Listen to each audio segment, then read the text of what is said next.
Captain Vijayakanth அவர்களின் உடல் நல்லடக்கம் செய்யப்பட்டது. இணைகிறார் மதியழகன். மதியழகன், நீங்கள் தொடரலாம். கேப்டனினுடைய உடல் தற்பொழுது தேமுதிக தலைமை அலுவலகத்தில் நல்லடக்கம் செய்யப்பட்ட நிலையில் அவரை காண வந்த தொண்டர்களும் ரசிகர்களும் பொதுமக்களும் மெல்ல மெல்ல கலைந்து கொண்டிருக்கின்றனர். அவர் எப்பொழுதும் தன்னை பார்க்க வரக்கூடிய கட்சி நிர்வாகிகளிடம் சரி, தொண்டர்களிடமும் சரி, அல்லது வேறு யாரேனும் பொதுமக்களில் யாரேனும் சந்திக்க வந்தால் கூட அனைவரும் பத்திரமாக வீட்டிற்கு செல்ல வேண்டும், அப்பொழுதுதான் பின்னர் தான் நான் நிம்மதியாக தூங்குவேன் என்று கேப்டன் அவர்கள் குறிப்பிடுவார். ஆனால் தற்பொழுது அவ்வாறு சொல்வது யாரும் சொல்லாத நிலையில் அவர்கள் புறப்பட தொடங்கி இருக்கிறார்கள். ஆனால் கேப்டனோ தற்பொழுது உறங்கிக் கொண்டிருக்கிறார். மீண்டும் தங்களது பாச தலைவனையும் பிரியமான நடிகரையும் பார்க்க முடியாது என்ற ஏக்கத்திலும் சோகத்திலும் சொல்ல முடியாத ஒரு உணர்விலும் அவரது தொண்டர்கள் அங்கிருந்து புறப்பட்டு தங்களது வீடுகளுக்கு செல்ல தொடங்கி இருக்கிறார்கள். நேற்று கேப்டன் காலமானதாக நேற்று அறிவிக்கப்பட்டது. நேற்று காலை 6:10 மணிக்கு கேப்டன் காலமாகி அவரது உடல் சாலிகிராமம் இல்லத்திற்கு கொண்டு வரப்பட்டு அங்கு சிறிது நேரம் அஞ்சலிக்கு வைக்கப்பட்டிருந்தது. முதலமைச்சர் மு க ஸ்டாலின் அவர்கள் அங்கேயே அஞ்சலி செலுத்தியிருந்தார்.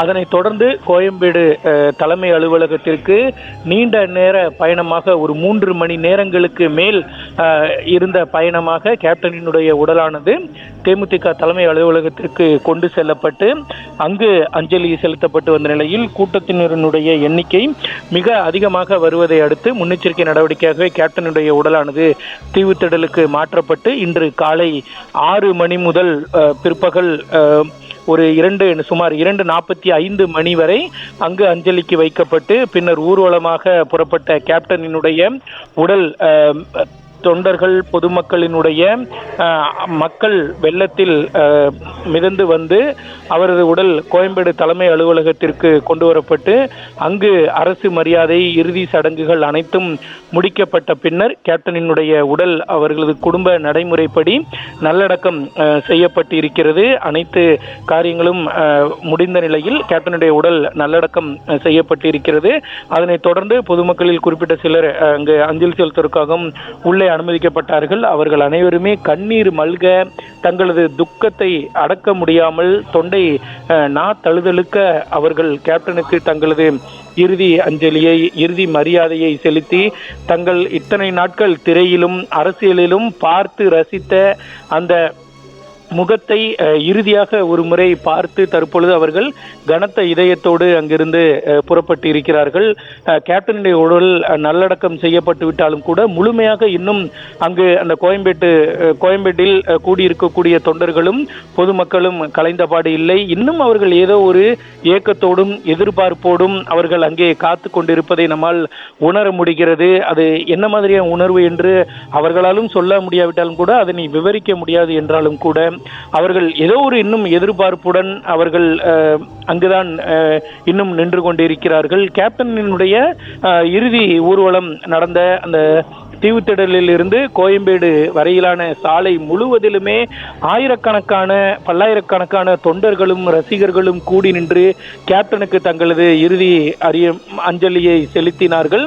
குறிப்பாக பாதுகாப்பு இல்லாத நடைமுறையாக இருந்தாலும் கூட அருகில் இருக்கக்கூடிய உயரமான கட்டிடங்களில் இருந்து ஏறி நின்றும் கேப்டனினுடைய முகத்தை கடைசியாக ஒரு முறை பார்த்துவிட வேண்டும் என்ற ஏக்கமும் சோகமும் அவர்களது கண்களில் தெரிந்ததை நம்மால் பார்க்க முடிந்தது. அதே போல மலர்களை தூவியும் கண்ணீர் அஞ்சலி போஸ்டர் எடுத்தும் பேனர் வைத்தும் கேப்டனுக்கு தங்களது இறுதி அஞ்சலியை வழிநெடுக பொதுமக்கள் செலுத்தினார்கள். கோயம்பேட்டிற்கு வெளியே திரண்டிருந்த ஆயிரக்கணக்கான பொதுமக்களும் ரசிகர்களும் கேப்டன் என விண்ணதிர முழக்கமிட்டு வீர வணக்கம் செலுத்தி தங்கள் கைகளில் இருந்த செல்போன்களினுடைய டார்ச்சை ஒளிரவிட்டு கேப்டனுக்கு தங்களது இறுதி அஞ்சலியை செலுத்தினார்கள். இறுதி அஞ்சலியை செலுத்துவதற்கும் அதனை பார்வையிடுவதற்கும் ரசிகர்களுக்கும் பொதுமக்களுக்கும் அனுமதி அளிக்கப்படவில்லை என்றாலும் கூட எங்களால் முடிந்த அந்த இறுதி அஞ்சலியை கேப்டனுக்கு செய்வோம் என்ற நோக்கத்தில் தான் அவர்கள் அந்த விண்ணெதிர கோஷம் எழுப்பி டார்ச் லைட்டை ஒளிர வைத்ததை நாம் பார்த்தோம். தற்பொழுது கேப்டனுடைய உடலானது நல்லடக்கம் செய்யப்பட்டு இருக்கிறது. இருப்பினும் தொண்டர்களும் பொதுமக்களும் அந்த பகுதியிலேயே கலந்து செல்லாமல் தொடர்ச்சியாக கூடியிருக்கிறார்கள்.